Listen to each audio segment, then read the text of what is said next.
látàrí ìròyìn tó ń lọ lórí ẹ̀rọ ayélujára pé gbajúmọ̀ òṣèrékùnrin tíátà ilẹ̀ wa Don Richard ti dolóògbé. Arákùnrin náà ti jáde síta pé òun ò kú o, wípé ààyè lòun wà o, kókókó lára ọ̀tá le. Ẹ gbọ́ ohun tó sọ. Richard, mo ṣe fídíò yìí ní 20 minutes to 8 láàárọ̀ yìí. Kò sí ohun tó ṣe mí o. Mo dúpẹ́ fún ìfẹ́ tẹ́ ní sí mi o. Kò sí nǹkan tó ṣe mí o. Mi ò kú, mo wà láyé, mo wà láàyè.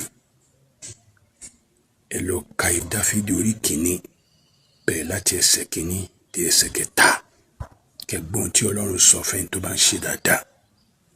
Ọkàn mi kọrin ìyìn, ó kọrin ọpẹ́, mo jó sọ́tùn sósì.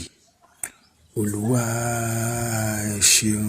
God bless you all. I love you all. Olórí burúkú èèyàn òun ní gbogbo yín o.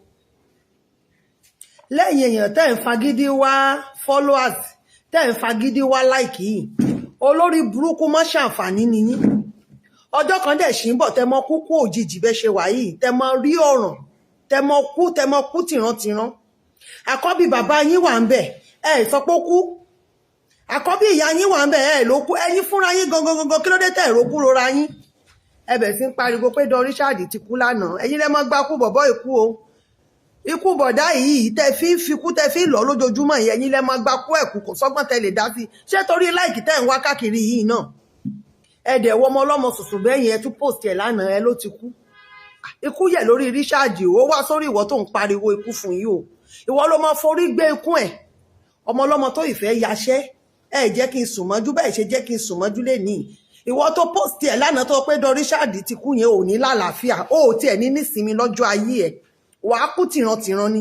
Bó ṣe ń fi kú bó ṣe ń fi lé Don Richard káyẹn bó ṣe máa fi kú lé ẹ káàkiri inú ọdún yìí nìyẹn.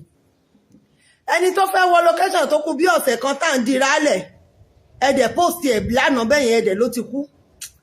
Wàá gbakú Richard kú pẹ̀lú ògo Ọlọ́run. Ó máa gbakú ẹ̀ kú ni. Tó bá fẹ́ ní láìkì wọ́n ti ẹ̀ para ẹ wò lọ́jọ́ kan kó jẹ́ kán kọrin, àfẹ́ kó lọ fún ẹ. Kó kú dànù, kó tiẹ̀ kó kú tìrantìran. Wọ́n wá fi kú lọ́mọ káàkiri. Wàá gbakú ẹ̀ kú. Ṣe rí gbogbo ẹ̀yin tó yẹ pé ikú nìkan lẹ máa ń láìkì láti tẹ láìkì sí yẹn. Ẹ̀rí tẹ̀ ń wá. Ẹ̀yin wèrè ọ̀rẹ́ olórí burúkú gbogbo yín. Ẹ máa gbakú Richard kú, ẹ máa wo tó máa kẹ́yìn yín lẹ́nu ọjọ́ mẹ́ta. Lórí tẹ post lánàá yẹn, ẹ mọ kúkú yẹn láìpẹ́ yẹn má wọrí.